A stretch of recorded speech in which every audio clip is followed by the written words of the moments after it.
The bullet shattered your tibia and all but demolished your gastrocnemius muscle.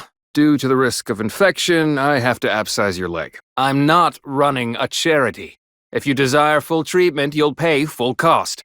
If that's a problem, seek compensation from your commanding officer. I don't have time to argue about this. I have other patients waiting. If you're disinclined to live, leave.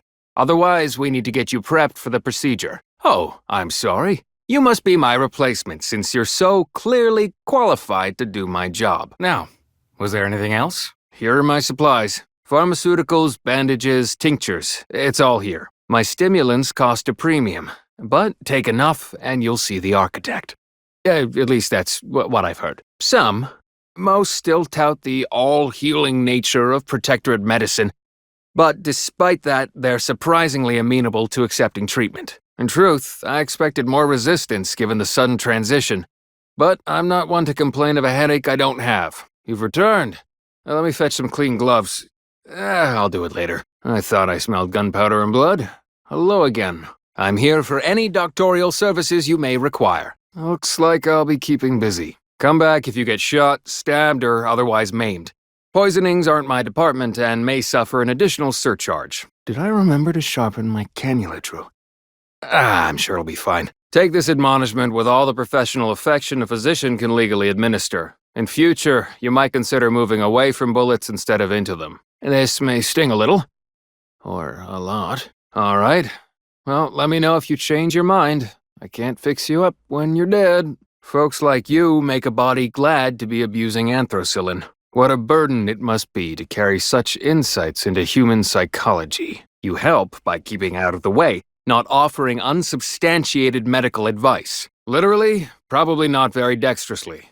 Metaphorically, well, that depends on your own initiative, doesn't it? Well, at least you don't need to disrobe to be examined. How did you manage to formulate coagulant with only a handful of ingredients? In any case, I hate being in debt to anyone, so here, something for your trouble. At the moment, yes, it's only medical, Doctor. We also have Dr. Tinsley, but let's just say she's in a different discipline altogether. I'm on my own then, more or less. I can barely get the damn thing to produce antiseptic, so I sincerely doubt it. But if you've the training to work such a machine, you're welcome to try. I am a doctor, not a magician.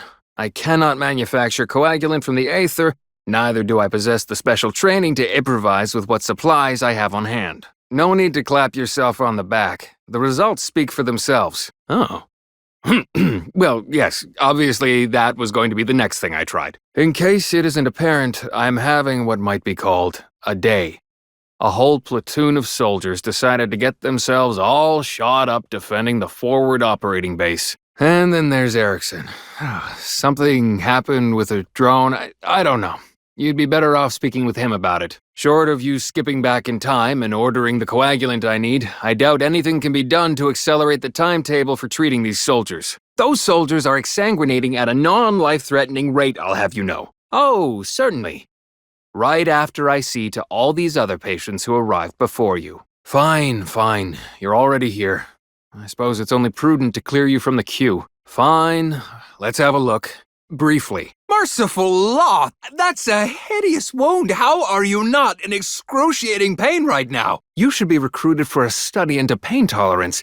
Most subjects don't survive to collect the hourly rates, but I'm sure it would be quite lucrative for someone like you. I can apply some Antes-branded deep wound adhesive, but it's hardly cheap. For someone of your tender constitution, it's honestly shocking you're still upright. Such hysterics would not endear you to me, no. You'll be 80 by then, but I like the optimism. Don't be obscene. I have on hand a perfectly adequate tranquilizer to manage any flailing. Yes, I can clearly see that. I'm still quite busy, so make this quick if you please. There is good news, however. I recently enrolled in a course on advanced amputation techniques, so I'll be seeing a positive return on my investment sooner than expected. Oh, good lad, but he's mistaken.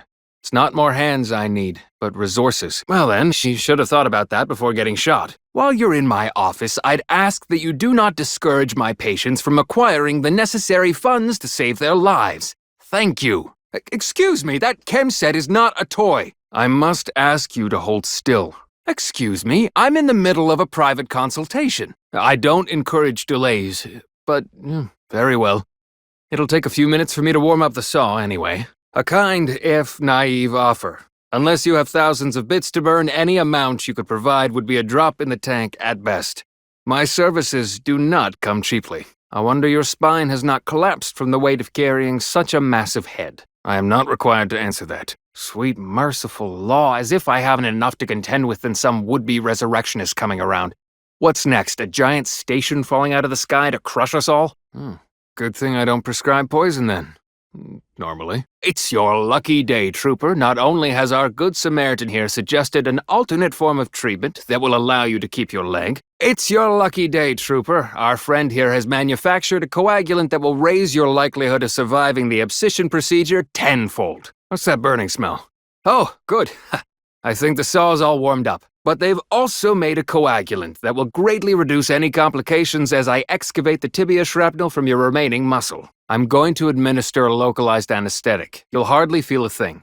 Now, if you don't like needles, I'd advise you to look away. It would be inappropriate to hazard a guess on the exact percentage, but be assured I've reduced the margin of error significantly over the years. Spoken like a true fan of sepsis. However, you're not the one going under the knife, so I hardly see how it concerns you. On the contrary, it tells you everything you're entitled to know, and everything I'm willing to share. I'm glad I've earned your approval. How very bereft I would have felt without it. I hope the air isn't too thin up there on that high moral ground you're standing on. Honestly, the last thing I need right now is judgment on my medical decisions. It had better be important. Then let's hope your immune system is more robust than your wallet. Come back when you have the bits and I'll patch up what hasn't rotted off. I must say, I'm rather amazed. I'm still up to my lamps and wounded and dying.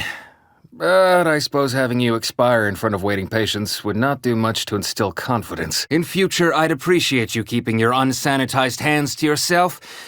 I'm gonna have to re-sterilize that chem set now.